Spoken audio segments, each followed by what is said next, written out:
Ассаламу алейкум жамаат, ассаламу алейкум. Жалпы биздин Такым Маалымат каналыбыздын катталуучулары, алыста иштеп жүргөн жалпы биздин мекендештер.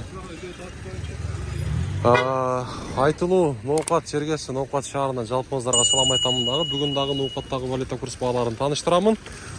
Айдын акыркы күнүндөгү, тактап айтканда январь айы 31 мынакей. Сааттын жебеси 15:54, аптанын бүгүн жума күнү. Баарыңыздар ыйык жумаңыздар маарек болсун. Финкабанк туугандар. Рубльды караңыздарчы, сатып алуусу 0,88 тыйын болуп калыптыр. Доллар 87 сом 30 тыйын, евро 90 сом 30 тыйын экен. Жакшы жаңылык, эми буюрса сиздерге ушундай жаңылыктардан көрсөтүп турабыз. Андыктан көрүп турам десеңиздер, сөз түрдө каналга подписаться кнопкасын басып, лайк деген нерсени биз басып койсоңуздар, бизге ошол нерсе колдоо болот туугандар. Мынакей, эми могул жерден мен сиздерге Доскирада банктагы көрсөтөйүн. Бул жакта 0,805 тыйын экен, аябай жакшы жаңылык. Мынакей 0,885 тыйын. Доллар болсо 87 сом 30 тыйын болчу турат.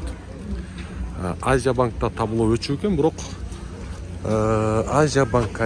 Так, жактан көрсөтөйүнчү. Мына Азия банк.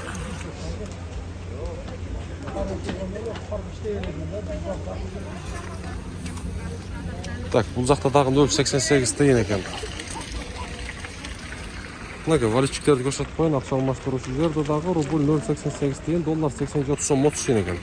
Жакшы жаңылык туугандар, сөз түрдө лайктан басып коюңуздар. Мына ушундай жаңылыкты группа жөнөтүңүздөр.